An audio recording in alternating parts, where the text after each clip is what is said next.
Good morning students. Now we continue our chapter 5 electric current, and now we started a very simple topic which you studied in your previous classes. It is the combination of resistance. Combination of resistance, what is combination of resistance and why we use the combination of resistance? Firstly we discuss to this topic. So according to the requirement of the circuit, because in different circuit we use the different resistance, here requirement of circuits is different. So for different requirement of the circuit, we added the resistances in different manners, and the addition or the arrangement of the resistance in different manners is called the combination of resistances. Here we discuss about the two types of combination of resistances. First one is the series resistance, series combination, and second one is the parallel combination. तो सबसे पहले हम बात करते हैं यहाँ पर जो हमारा नेक्स्ट टॉपिक है, this is the combination of resistances. So combination of resistances is what? According to the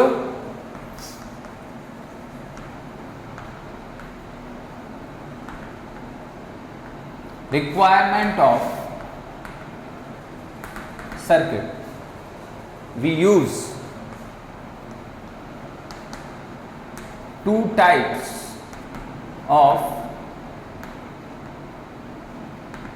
combination. First one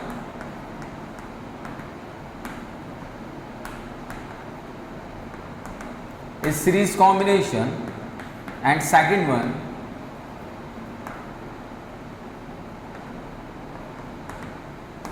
is parallel combination.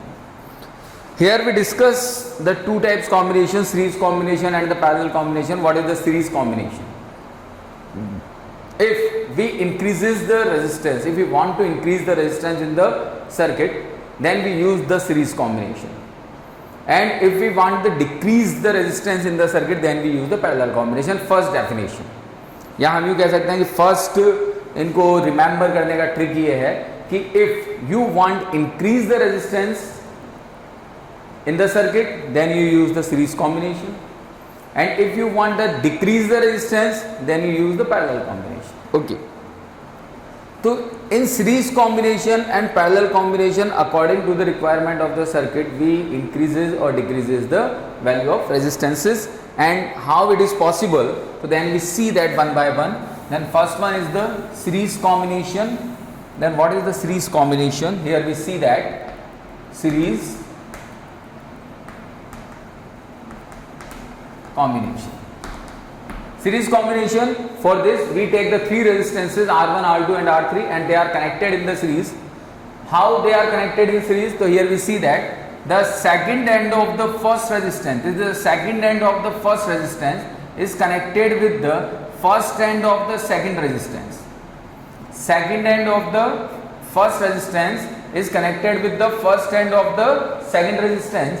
Second end of the second resistance is connected with the third end of the first end of the third resistance. Again, second end of the first resistance connected with the first end of the second resistance.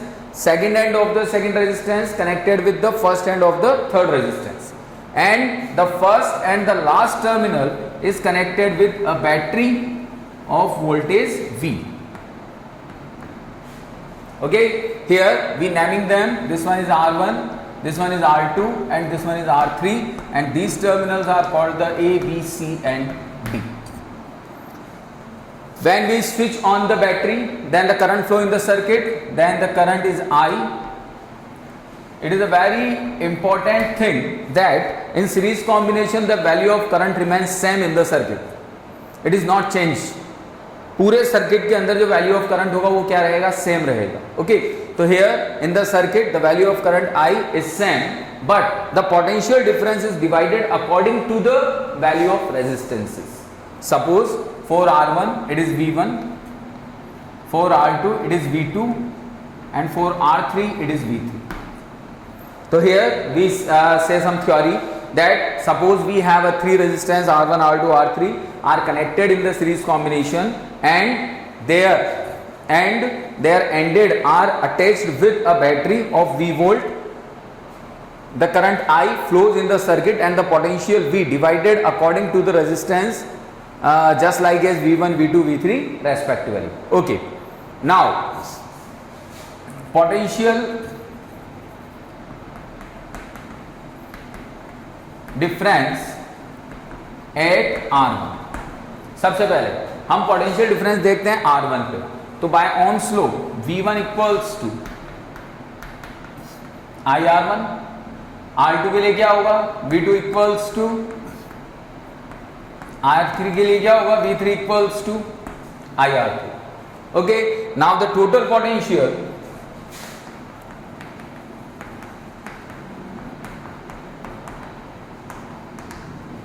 V equals to V1, V2 and V3. Okay, now V is the total potential. तो हम लिखते हैं यहां पर if RS, why we take RS? Because series combination की बात कर रहा हूं, तो S रिप्रेजेंट कर रहा है सीरीज को. If RS is the resultant resistance of the circuit, then potential V equals to IRS. Potential क्या आ गया तुम्हारा V equals to IRS. तो now put the value of V and V1, V2, V3 in this equation. तो हम यहां लिखते हैं by equation 1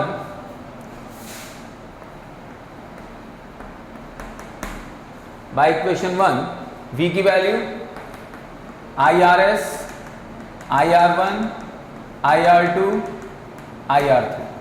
okay, here I common लेते हैं, I कॉमन लेके क्रॉस कर देते हैं, तो RS equals to R1, R2, R3. This is the resultant value of the resistances in series combination. And here we see that in series combination the resultant resistance is equals to the algebraic sum of the individual resistances, and when the individual resistances are added, then the resultant value of the resistances becomes increases. Just like if R1 is 1 ohm, R2 is 2 ohm and R3 is 3 ohm, then the resultant is 1 plus 2 plus 3 is 6 ohm. That is, the value of the resistance in the circuit becomes increases in series combination. So we say that if you want to increase the value of resistances in the series combination, in the circuit, then you use the series combination. Okay, this is general formula. RS equals to R1 plus R2 plus R3. If we have n resistances, connected in the circuit, then what is the formula of the series combination is RS equals R1, R2 and Rn. This one is the resultant resistance formula for the n resistances which are connected in the series combination. Okay, if another condition we take, if all resistances are same, that is R1 equals, R2 equals, Rn equals R. All resistances are same, then RS equals R plus कहाँ तक जा रहा है ये n R तक, तो R n time, कितना time n time. अगर हम ये कहते हैं 1 plus 1 plus 1 plus 1 plus कितना 100, तो टोटल कितना हुआ 100 ही हुआ. 100 इंटू 1 कर दो, तो मैं इस RS को क्या लिख सकता हूं, RS इक्वल्स NR, यानी n टाइम्स ऑफ R. तो सीरीज कॉम्बिनेशन के अंदर हम कुछ इंपॉर्टेंट फैक्ट्स भी कह सकते हैं, कैरेक्टरिस्टिक्स भी बोल सकते हैं कि सबसे पहली कैरेक्टरिस्टिक्स है कि in series combination equivalent resistance is more than the individual resistance. First one. Second one हम कहते हैं in this condition potential of the end of each resistance equivalent to the V by N. जितने resistances होंगे उनको divide कर दो total voltage में, तो उतना रेजिस्टेंस क्या होगा वहां पर, हर उतना पोटेंशियल क्या होगा वहां पर हर रेजिस्टेंस के ऊपर डिवाइड हो जाएगा. ओके, ठीक है. अब यहां पर हम बात करते हैं, अब सेकंड कॉम्बिनेशन हम उठाते हैं, parallel combination.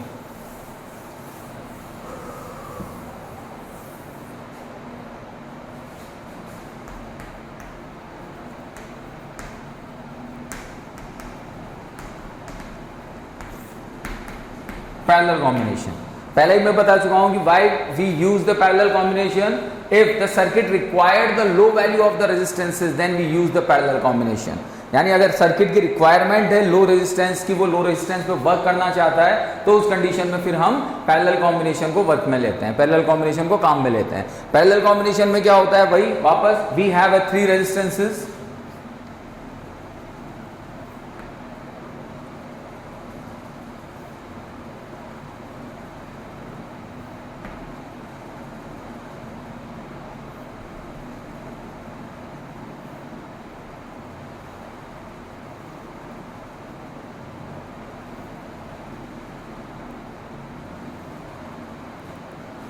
this one is R1, this is R2 and this is R3, and these are connected with a battery of potential V.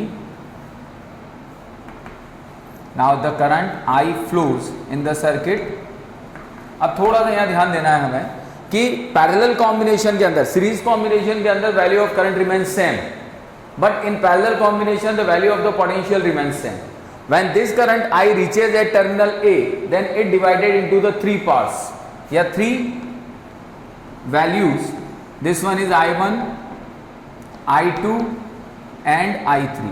When these I1, I2, I3 reaches at this point, then again it makes I.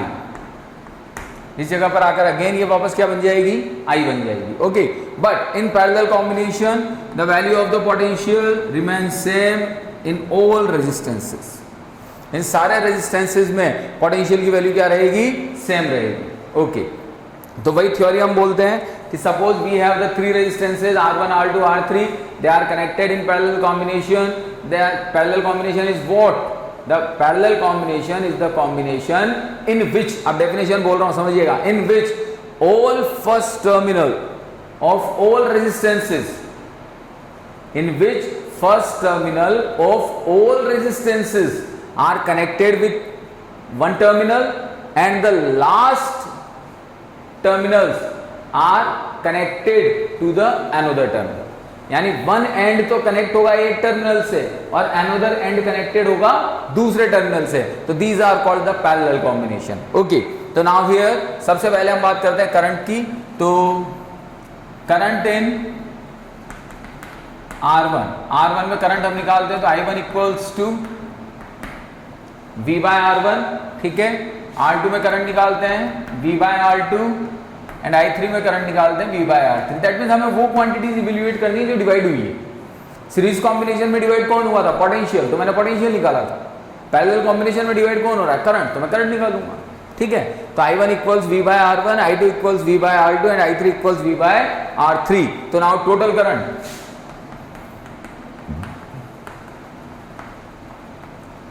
now total current I equals to I1, I2, I3. Okay, if resultant resistance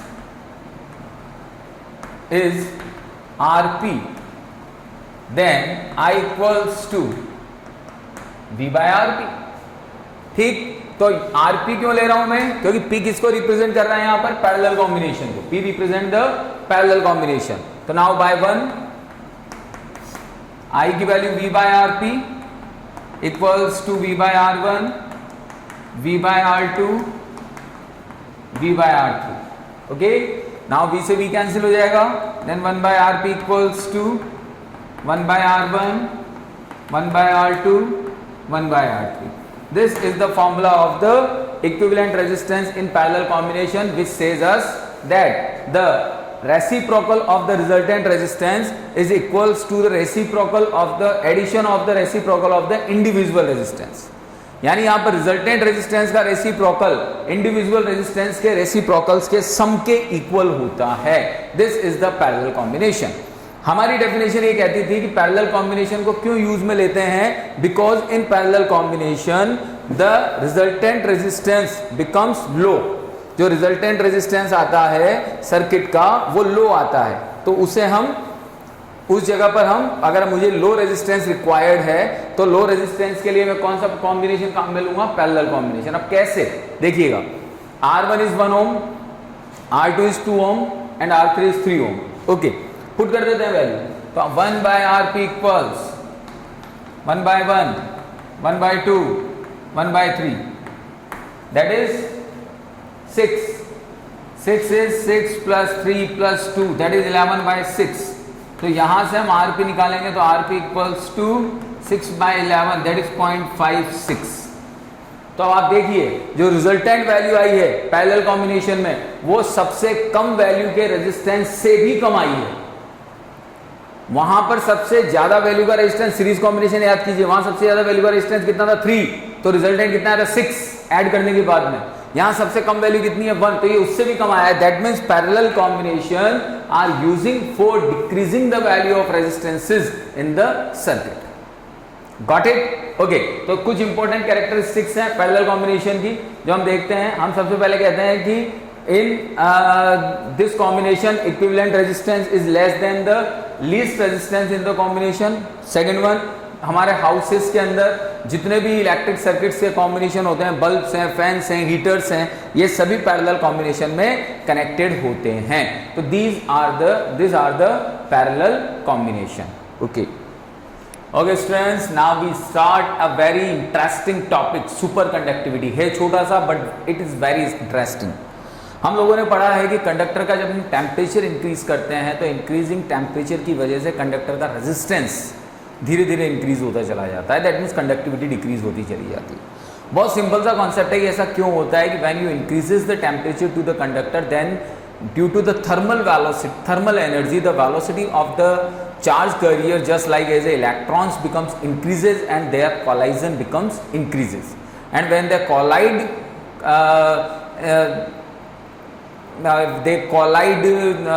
fastly, then the resistance becomes increases and conductivity becomes decreases.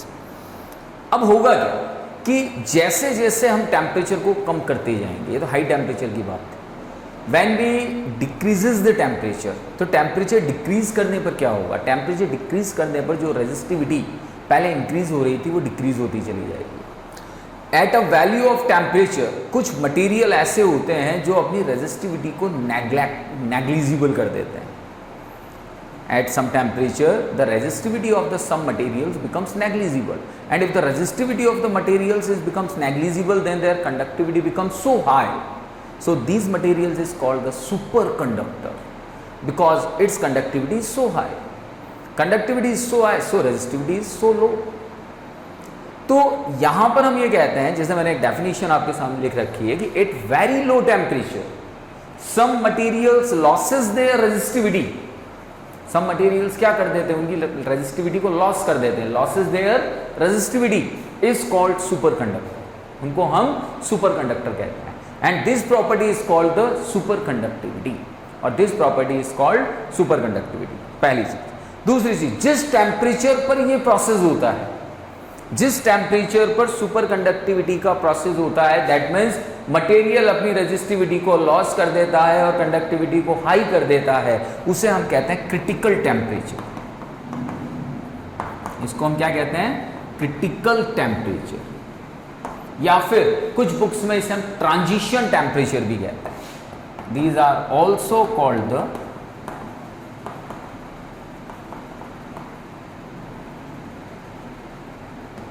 Transition temperature.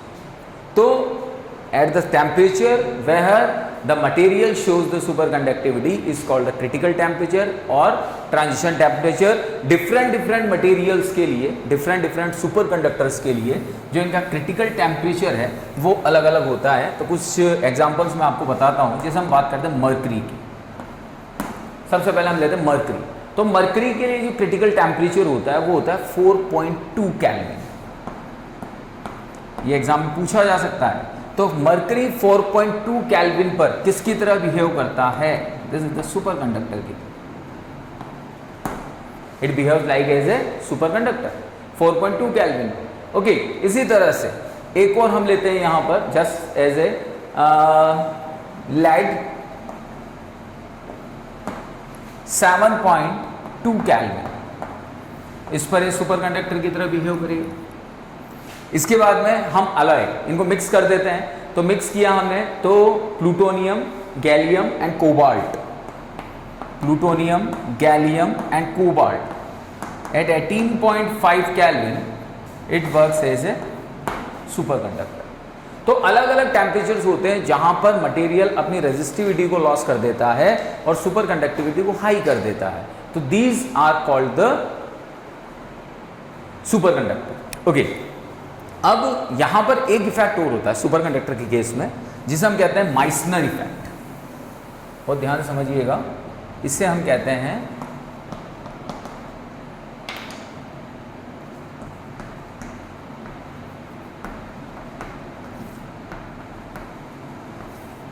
माइसनर effect. माइसनर effect क्या होता है? हम कहते हैं यहां पर हमारे पास में ये कोई मटेरियल है, ओके, इसमें मैग्नेटिक फील्ड लाइंस है.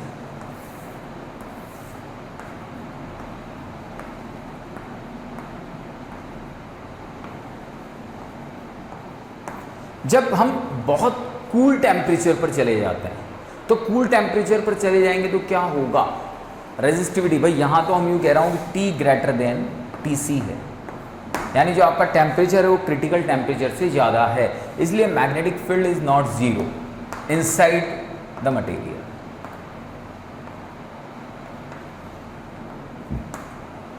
लेकिन अगर क्रिटिकल टेम्परेचर ज़्यादा हो गया, यानी बॉडी या मटेरियल बहुत ज़्यादा कूल डाउन हो गया, तो यहाँ पर जो ये मैग्नेटिक फील्ड लाइंस का एक्सपल्शन है, वो एक्सपल्शन क्या होगा?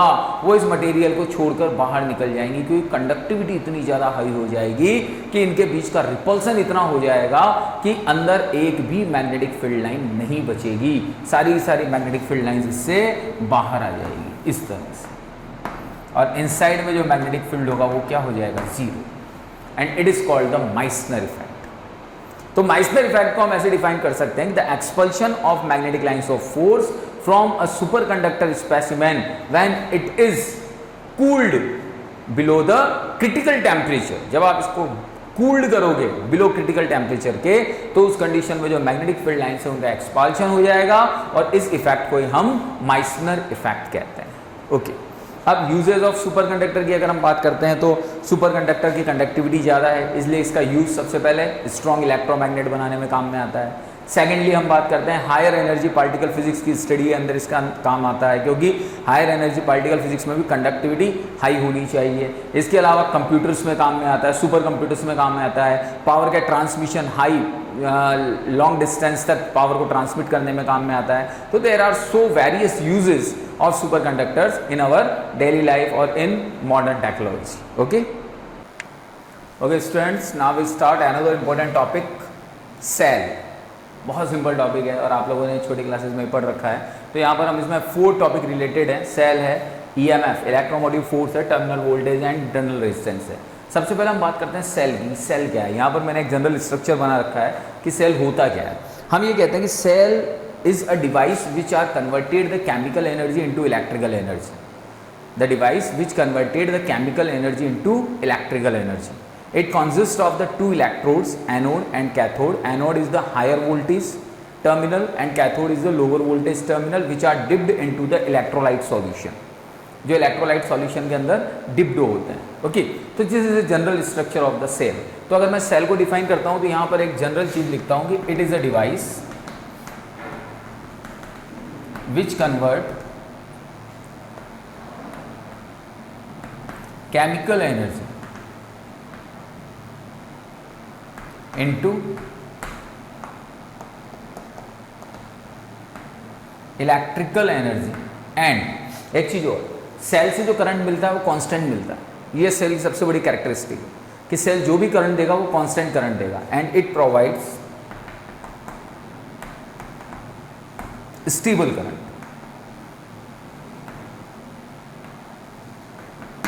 This is the cell. Okay, so again I repeat, cell, it is a device which convert chemical energy into the electrical energy and provides stable current. In the cell we have the 2 electrodes, anode and cathode, which are dipped into the electrolyte solutions, and the current flowing from outside to anode to cathode and inside to cathode to anode. ये बहुत important है. तो किसी भी circuit को जब मैं बनाता हूँ, जैसे मैं एक जनरल सर्किट बना रहा हूँ, यहाँ पर ये एक रेजिस्टेंस है और यहाँ पर ये एक बैटरी है. ओके, ये रेजिस्टेंस आर है, लोड रेजिस्टेंस बोलते हैं इसको। यहाँ से इलेक्ट्रॉन चला, इलेक्ट्रॉन नेगेटिव से चलेगा, नेगेटिव से इलेक्ट्रॉन चला और पॉजिटिव पे आ गया। तो करंट कहाँ से चला? पॉजिटिव से चला और नेगेटिव पे आ गया। तो क्या सर्किट पूरा हो गया क्या? नहीं हुआ।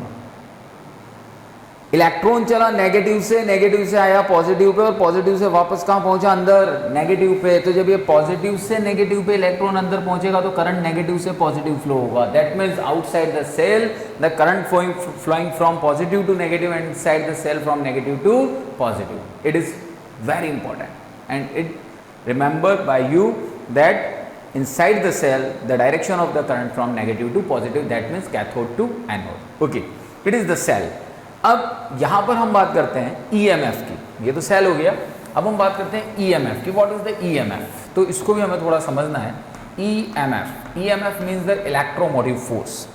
हम बाजार में जाते हैं, हम मार्केट जाते हैं, मार्केट जाकर एक जनरल बैटरी परचेज करते हैं। जनरल बैटरी परचेज करने से मतलब ये है कि हमने मार्केट में गए, शॉपकीपर से कहा कि भाई 1.5 वोल्ट की बैटरी दे दो, 3 वोल्ट की बैटरी दे दो, 6 वोल्ट की बैटरी दे दो। तो what is the use of this battery? उस बैटरी का यूज कहाँ है, वो वर्क कहाँ करेगी?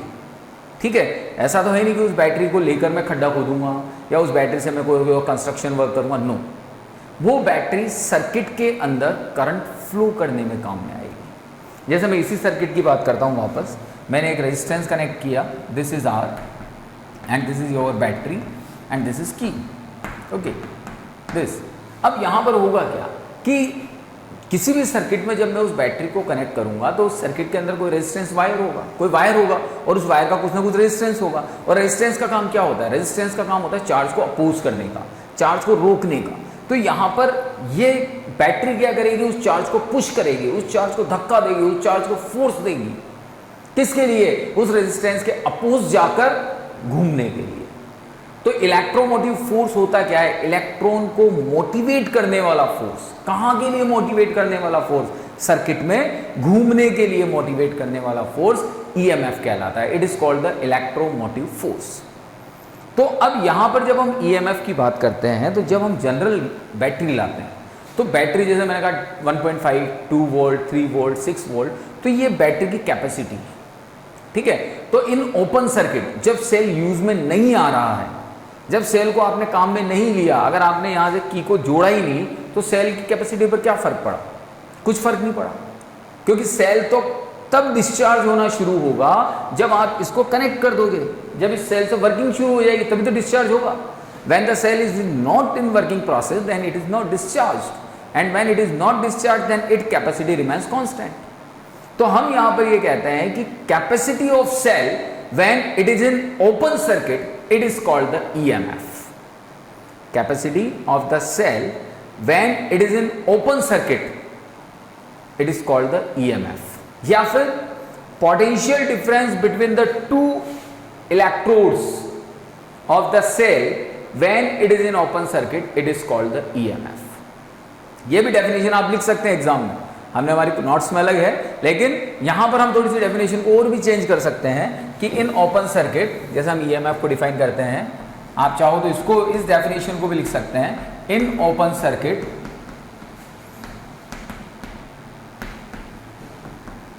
The potential difference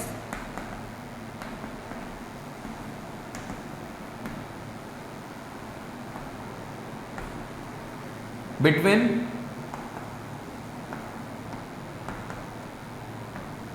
two electrodes of the cell is called EMF. इस कंडीशन में हम इसे क्या कहते हैं? EMF. और यही सिंपल सी डेफिनेशन है, इसे ही आप याद कर लीजिए कि in open circuit the potential difference between two electrodes of the cell is called EMF. अब यहां पर बात आती है यूनिट की कि what is the unit of EMF. तो अगर हम बात करते हैं EMF के फुल फॉर्म की, तो EMF का फुल फॉर्म होता है इलेक्ट्रोमोटिव फोर्स। और जहां फोर्स आ गया वहां आपका माइंड कहां क्लिक करेगा? फोर्स की यूनिट न्यूटन होती है, यही क्लिक करेगा ना भाई। एक जनरल अगर आपसे क्वेश्चन किया जाता है कि what is the unit of EMF, EMF में फोर्स आ गया, फोर्स आते ही आपने कह दिया sir EMF is the force and force is Newton, but it is not a Newton. Why? Because it measures the potential difference. And what is the unit of potential difference? Volt. इसकी unit क्या होती है? Volt. तो यहां पर हम ये कहते हैं कि the unit of EMF is volt. EMF की यूनिट होती है वोल्ट। अब रिप्रेजेंटेशन ऑफ ईएमएफ किससे रिप्रेजेंट करते हैं? तो एप्सिलॉन से। तो this is the symbol of the EMF. तो यहां पर कहने का मतलब ये हो गया कि बेसिकली अगर हम बात करते हैं कि ईएमएफ क्या है, तो ईएमएफ ओपन सर्किट के अंदर दो इलेक्ट्रोड्स के बीच का जो पोटेंशियल डिफरेंस होता है वो उसका ईएमएफ कहलाता है। ईएमएफ का यूज क्या है, तो उसको भी मैं डेफिनेशन में बता सकता हूं कि 1 यूनिट चार्ज को सर्किट में मूव करवाने के लिए जितना वर्क डन करना पड़ता है वो ईएमएफ कहलाता है। मैं ये भी कह सकता हूं, जो मैंने आपको जनरल नोट्स में लिखवा रखी है, but this definition is so simple, ये आप आराम से याद रख सकते हैं। तो इसे आप उसकी जगह पर और लगाकर नोट कर सकते हैं। ओके, अब यहां पर हम बात करते हैं ड्राई सेल की, जो मार्केट से जनरली लाते हैं। तो ड्राई सेल का जो ईएमएफ होता है वो 1.5 वोल्ट होता है, फिक्स होता है, definite. The EMF of the dry cell is 1.5 volt, whatever its shape और साइज, उसकी शेप और साइज कुछ भी हो वो हमेशा कितना रहेगा? 1.5 वोल्ट। ओके, तो this is the EMF. Now the second we discuss cell, we discuss electromotive force. Now the third is the terminal voltage. बहुत सिंपल और बहुत इंटरेस्टिंग टॉपिक चल रहे हैं, बहुत आराम समझिएगा और इस डेफिनेशन को आप लोग अपनी कॉपी में नोट कर लीजिएगा। मैं दोबारा बोल रहा हूँ। Now the terminal voltage is what?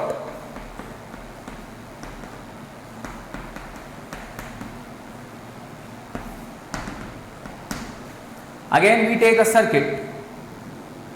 This is R. Okay, we connected with a battery or a cell, this one. Okay, now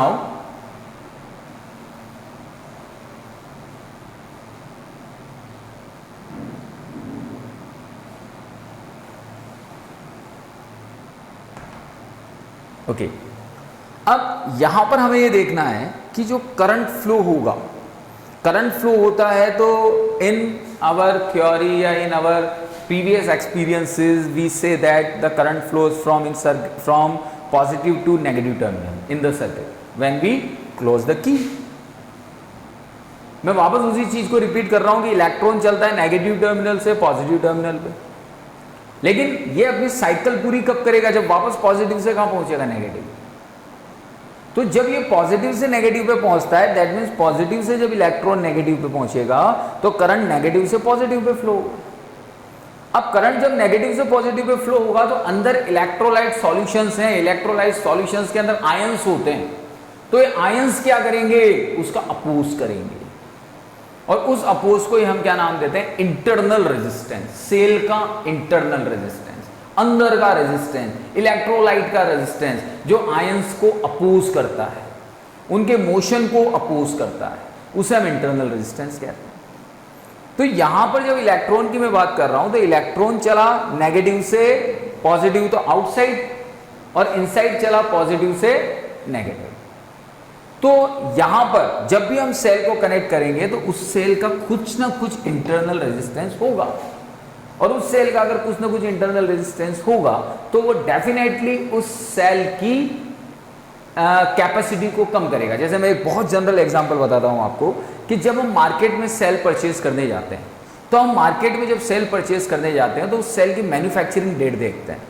cell की मैन्युफैक्चरिंग डेट देखने का रीजन ये होता है कि suppose the date of the manufacturing before 5 years, 5 साल पुराना कोई सेल, ठीक है साहब, ले लिया 5 साल पुराना सेल है, पैक है पूरा का पूरा, पैक है, that means it is non usable, use में नहीं लिया गया है। यूज में नहीं लिया गया है तो फिर उसका ईएमएफ उतना ही होना चाहिए, but it is not possible. Why? Because जो सेल का इंटरनल रेजिस्टेंस होता है वो इंटरनल रेजिस्टेंस धीरे धीरे उस सेल की कैपेसिटी को, उसके ईएमएफ को डाउन करता चला जाता है। तो अगर हम बहुत ज्यादा पुराना सेल ले लेते हैं तो उसका जो ईएमएफ है, तो हम बात कर रहे थे कि हर सेल का अपना एक इंटरनल रेजिस्टेंस होता है, और इंटरनल रेजिस्टेंस की वजह से सेल अपनी कैपेसिटी को धीरे धीरे क्या करता जाता है? कम करता चाहता है, चाहे वो यूज में आए पैक या ना आए। पैकिंग सेल भी अगर लंबे टाइम तक पैक्ड है तो धीरे धीरे उसकी कैपेसिटी कम होती चली जाती है। तो इस तरह से हर सेल के पास में अपना एक इंटरनल रेजिस्टेंस होता है जिसे हम सेल के पास इस तरह से डिनोट करते हैं। जिसे हम लिखते हैं स्मॉल आर से। ओके, ये आपका ईएमएफ है सेल का, बैटरी का ईएमएफ है एप्सिलॉन, ठीक है। ये आपकी की है, इसको थोड़ा सा हम बड़ा बना देते हैं सर्किट को। ये यहाँ पर आपका लोड रेजिस्टेंस हो गया, दिस इज आर, ये आपकी यहाँ बैटरी हो गई, इसका ईएमएफ है एप्सिलॉन, इसका इंटरनल रेजिस्टेंस है आर, और ये इसकी की है के। ओके, अब होगा क्या कि when we close the key के, then the current I flows in the circuit. When the current I flows in the circuit, then due to the Ohm's law, the resistance, then the potential difference created at the ends of resistance, here V and also here V dash, दोनों जगह पर potential difference create होगा, ठीक है। यहां पर potential difference कितना create होगा, V equals to I R, और यहां पोटेंशियल डिफरेंस कितना क्रिएट होगा, V dash equals to I small R, because cell का इंटरनल रेजिस्टेंस है। ओके, तो नाउ कहने का मतलब क्या हुआ कि ये एप्सिलॉन अब टू पोटेंशियल में डिवाइड हो गया, किस किस में, epsilon equals to V plus V dash, और epsilon equals to V plus V dash में डिवाइड हो गया, that is this is V plus this is I R, this is epsilon. तो V equals to epsilon minus I are.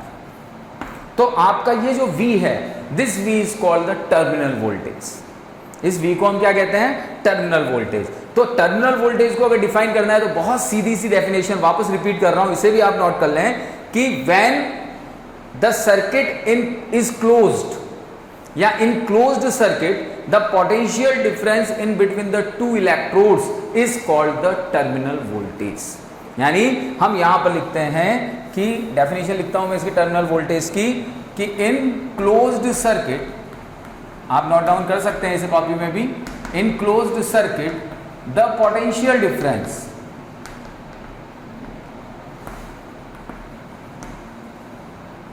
Between two electrodes of cell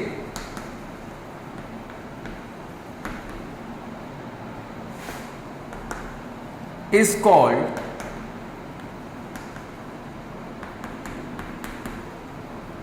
terminal voltage. Okay, और terminal voltage को हम denote करते हैं, denoted by V, और इसकी भी जो यूनिट होती है वो होती है वोल्ट, ठीक है। तो यहां पर हम ये कह सकते हैं कि जो मैंने आपको नोट्स में लिखवा रखा है, वो amount of work done on unit charge for carrying it from one terminal to other, it is external, it is denoted by V and its unit is volt। तो आप इसकी जगह पर डायरेक्टली ये लिख सकते हैं कि क्लोज्ड सर्किट के अंदर, आप इस डेफिनेशन को छोड़कर ये लिखें और उसको भी लिखें, ईएमएफ को भी थोड़ा चेंज कर लें। In closed circuit the potential difference between two electrodes of cell is called the terminal voltage and denoted by V। उसको हम किससे डिनोट करते हैं, V से डिनोट करते हैं। और यहां पर हम देख रहे हैं कि जो टर्मिनल वोल्टेज है वो किसके इक्वल है, ईएमएफ और उसका जो इंटरनल रेजिस्टेंस का पोटेंशियल है उनके डिफरेंस के इक्वल यहां पर ये आपका टर्मिनल वोल्टेज गेन हुआ है, that is V equals to epsilon minus I R. Okay, now the third one is the internal resistance, the last is internal resistance. तो इंटरनल रेजिस्टेंस होता क्या है, मैंने अभी आपको बताया कि इंटरनल रेजिस्टेंस का मतलब होता है, आप इसको एज इट इज लिख लें कॉपी में, नोट्स को जो मैं लिखवा रहा हूँ उन नोट्स को आप चाहें तो रिमूव कर सकते हैं, थोड़े से लैंग्वेज थोड़ी उसकी टिपिकल लगे अगर आपको तो, अदरवाइज वो भी राइट है। इंटरनल रेजिस्टेंस होता क्या है, स्मॉल आर से डिनोट करते हैं हम। इंटरनल रेजिस्टेंस हम कहते हैं कि ये जो इलेक्ट्रोलाइट सॉल्यूशंस है, इन इलेक्ट्रोलाइट सॉल्यूशंस के अंदर जो आयंस होते हैं, इन आयंस के मोशन में जो रेजिस्ट क्रिएट होगा, जो अपोज क्रिएट होगा, this is called the internal resistance. तो यानी the oppose create by electrolyte in path of ions, इसको हम इलेक्ट्रिक करंट भी कह सकते हैं, in path of ions is called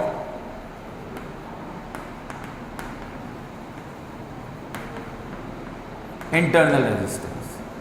Very simple definition, denoted by small r and its unit is ohm and its unit is ohm. तो internal resistance की unit भी क्या होगी यहां पर, ओम होगी।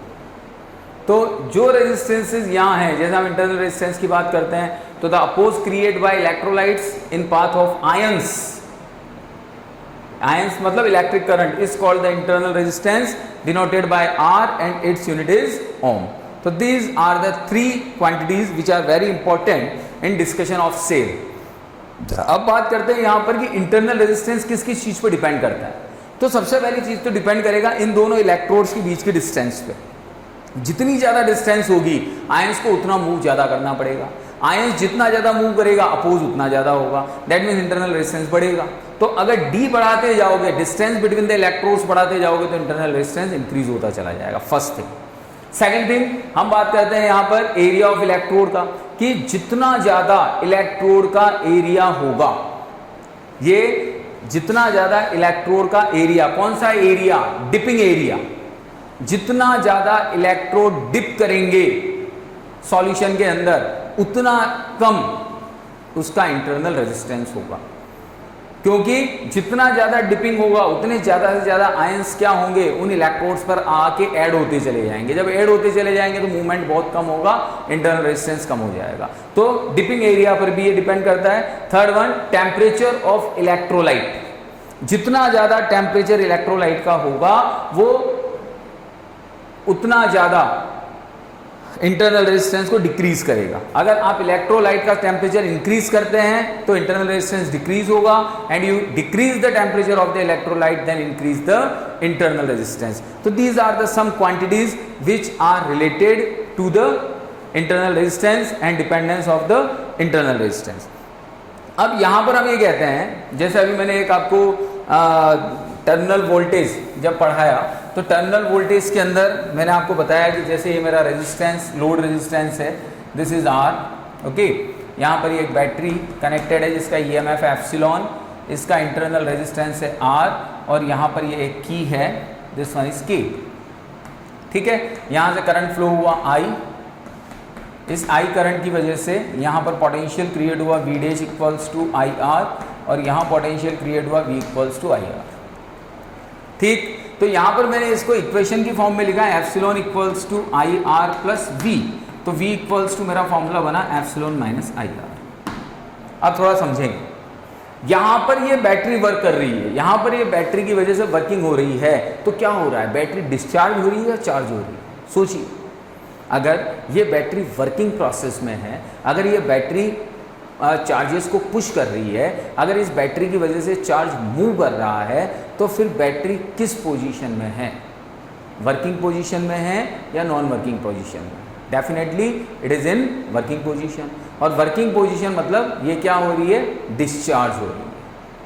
ये क्या हो रही है, आपकी डिस्चार्जिंग कंडीशन आ रही है, तो इसको हम कहते हैं डिस्चार्जिंग कंडीशन।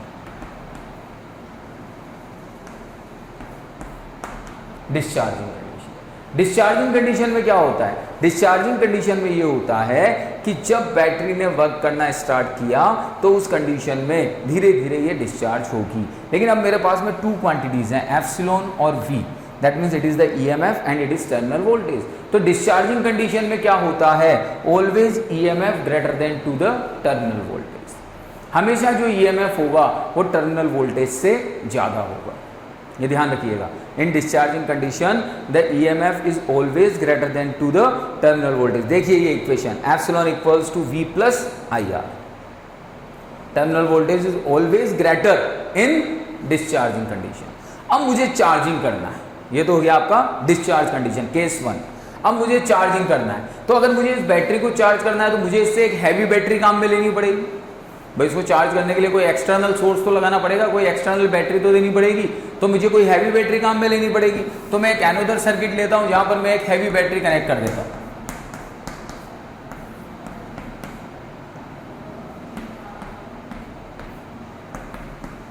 ये एक हैवी बैटरी ले ली मैंने जिसका पोटेंशियल है V, ठीक है। ये आपका वही एप्सिलॉन, ठीक है, और ये आपका इंटरनल रेजिस्टेंस, और ये लगा दी यहाँ पर की, ठीक है। यहां से करंट फ्लो हुआ, क्योंकि अब हेवी जो है वही देगी करंट, तो यहां से करंट फ्लो हुआ। ये कौन सी कंडीशन चल रही है आपकी, चार्जिंग की। समझते चलिए एक एक चीज। ये कंडीशन चल रही है चार्जिंग की, क्योंकि अब हैवी बैटरी इस बैटरी को क्या कर रही है, चार्ज कर रही है। अब जब हैवी बैटरी को चार्ज करेगी तो डेफिनेटली यहां पर तो ये खुद तो डिस्चार्ज हो रही है, लेकिन इसको क्या कर रही है, चार्ज। खुद डिस्चार्ज हो रही है लेकिन इसको क्या कर रही है, चार्ज कर रही है। तो यहां पर क्या हुआ, V इक्वल्स टू किस में, EMF में गया, प्लस I करंट किस में गया, रेजिस्टेंस R में, तो IR। तो V इक्वल्स टू इक्वेशन क्या आ गई, एप्सिलॉन प्लस IR। किस कंडीशन में, चार्जिंग की कंडीशन में। That means in charging condition V is greater than to epsilon. Charging की कंडीशन में जो टर्मिनल वोल्टेज है वो हमेशा EMF से ज्यादा होता है। ओके